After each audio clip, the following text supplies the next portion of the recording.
শত্রু আছে, বোন না, আমার। আর শুধু আমার জন্য ইলিয়াসকে কিডন্যাপ করা হয়েছে।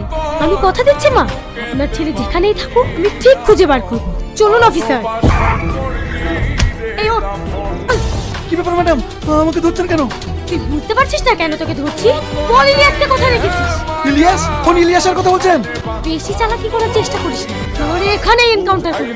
ম্যাডাম, পাবলিক প্লেসে এনকাউন্টার করলে প্রবলেম হতে পারে। বিশ্বাস করেন ম্যাডাম, সেদিনের পর থেকে সমস্ত 2 নম্বর ধাঁধা ছেড়ে দিয়ে আমি সৎ পথে ইনকাম করে খাচ্ছি।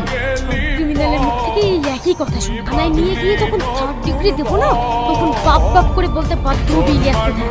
ওকে নিয়ে চলো। এই চল। ম্যাডাম, আমি কিছু করিনি, বিশ্বাস করেন। জোহার। আমি কিছু করিনি, আমাকে ছেড়ে দিন। তুমি আমাকে ছেড়ে দাও। সেদিন আমি মদকে নিষেধ করেছিলাম, তার জন্য আমার সাথে এটা ঘটে গেছে। প্লিজ তুমি আমাকে ছেড়ে দাও, আমাকে ছেড়ে দাও। আমি কিছু জানি না ম্যাডাম, না আমি কিছু জানি না। জানিস না? ম্যাডাম, ও তো মরে যাবে। একে তাড়াতাড়ি সুস্থ কর, এভাবে হোক ওর মুখ থেকে কথা বার করবো। আর হ্যাঁ, কণাকে খুঁজে পেয়েছো? না ম্যাডাম, ও বাড়িতে নেই, মনে হয় কোথাও পালিয়েছে। কি, পালিয়ে গেছে?